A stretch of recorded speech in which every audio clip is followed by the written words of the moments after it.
नमस्कार।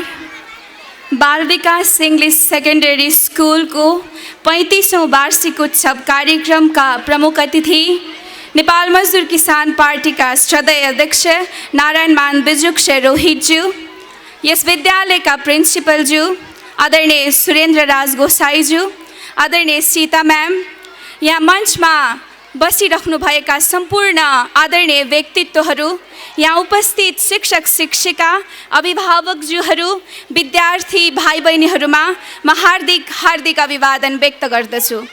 सबैभन्दा पहिला बाल विकास इंग्लिश सेकेंडरी स्कूल को 35 वर्षको सफलता र भव्य उपलब्धिका लागि अपार सुख खुशी व्यक्त गर्दछु।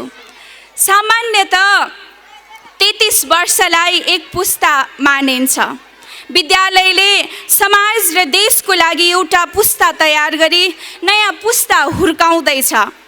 Taking care of the rising generation, उदाउँदो पुस्ताको हेरविचार गर्ने, हुर्काउने जस्तो अत्यन्त महत्त्वपूर्ण जिम्मेवारी निर्वाह गर्दैछ। समाज, समुदाय र देशप्रति विद्यालयको योगदान र सफलताका निम्ति बधाई एवं शुभकामना व्यक्त गर्दछु। विद्यालयको 35 वर्षको यात्रामा जोडिने र अथक मेहनत गर्ने शिक्षक शिक्षिकालाई बधाई ज्ञापन गर्दछु। विद्यालयको स्थापना कालदेखि विद्यार्थी र विद्यालयको हेरचाह गर्ने दिदीहरू, आदरणीय दिदीहरू, कर्मचारीहरूलाई बधाई दिन चाहन्छु। अभिभावकहरूको सहकार्य बिना, अभिभावकहरूको प्रेम र माया बिना विद्यालय आजको अवस्थासम्म पुग्न मुस्किल हुन्थ्यो। त्यसकारण अभिभावकज्यूहरूमा पनि बधाई ज्ञापन गर्दछु, शुभकामना व्यक्त गर्दछु। हामी स्पष्ट छौँ, शिक्षा राज्यको दायित्व हो। शिक्षा सम्पूर्णतः निःशुल्क र अनिवार्य हुनुपर्छ। समान अर्थात् विभेद रहित शिक्षाको बन्दोबस्त बालबालिकाको मौलिक अधिकार हो, हक हो। भ्रष्टाचार उन्मूलन भए विश्वविद्यालयको शिक्षा निःशुल्क हुन्थ्यो।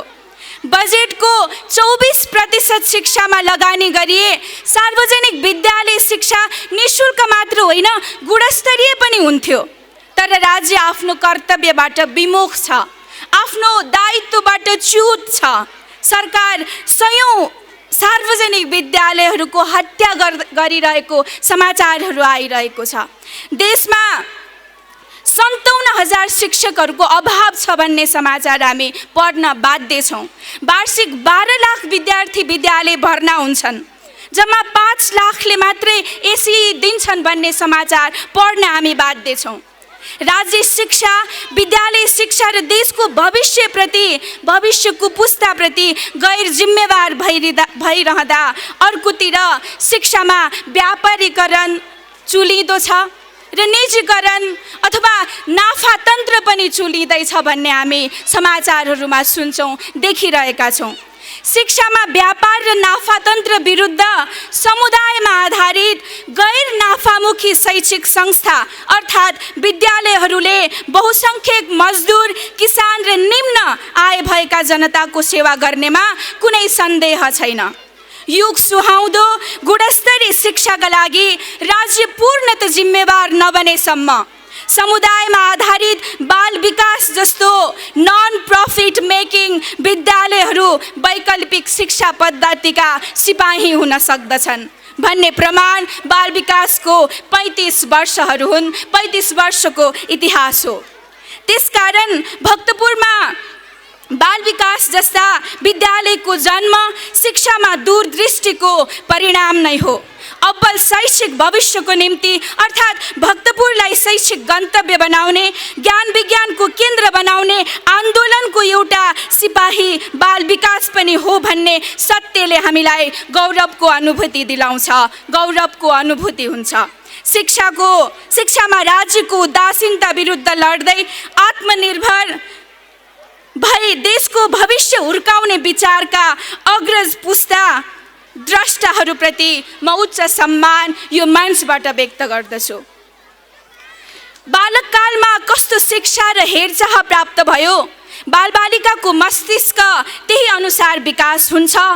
वास्तविकतालाई हेर्ने दृष्टिकोण र बौद्धिक विकास सोही अनुरूप हुन्छ भन्ने भनाइ छ।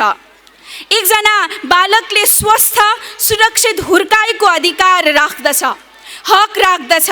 विडम्बना 5 देखि 12 वर्ष मुनिका करिब 8 देखि 10 लाख बालबालिका स्कुल देख्न पाउँदैनन् नेपालमा। करिब 35.8%ले पोषणयुक्त खाना खान पाउँदैनन् नेपालमा।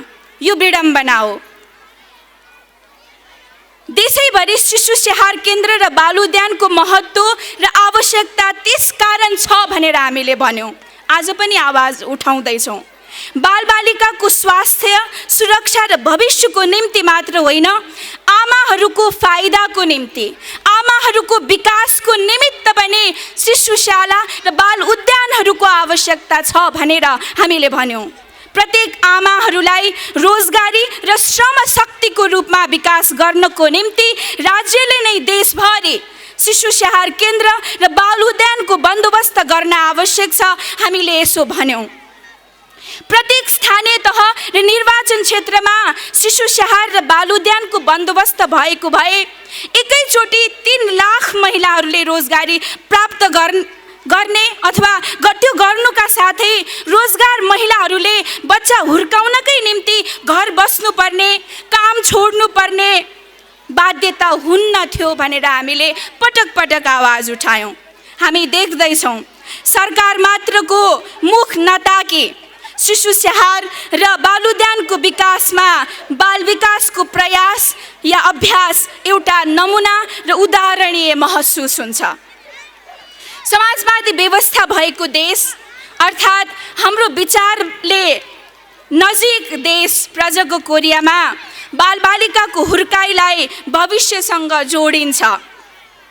Build the palace for children, they are kings, they are the pillars of nation. बालबालिकाका निम्ति दरबार बनाऊ, तिनीहरू नै देशका राजा हुन्, देशका भविष्य हुन्, देशका पिलर हुन्, संवाहक हुन्।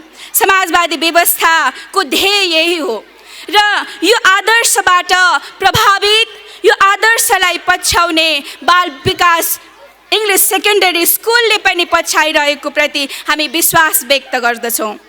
यहाँ बालबालिका प्रजाको कोरियामा बालबालिका गाउँछन्, we are the happiest in the world.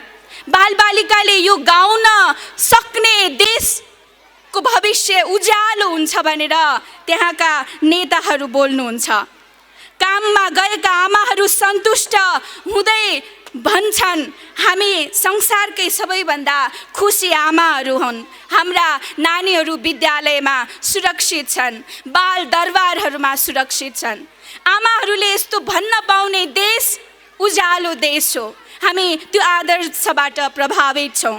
राज्यको सहयोग बिना हामीले हाम्रो बलमा बनाएको बाल विकासको यो केन्द्रका नानीहरू मात्र होइनन्, आमाहरूले पनि सुखी खुसी र दुःखसँग यो गीत गाउन पाउन् भन्ने म शुभकामना व्यक्त गर्दछु।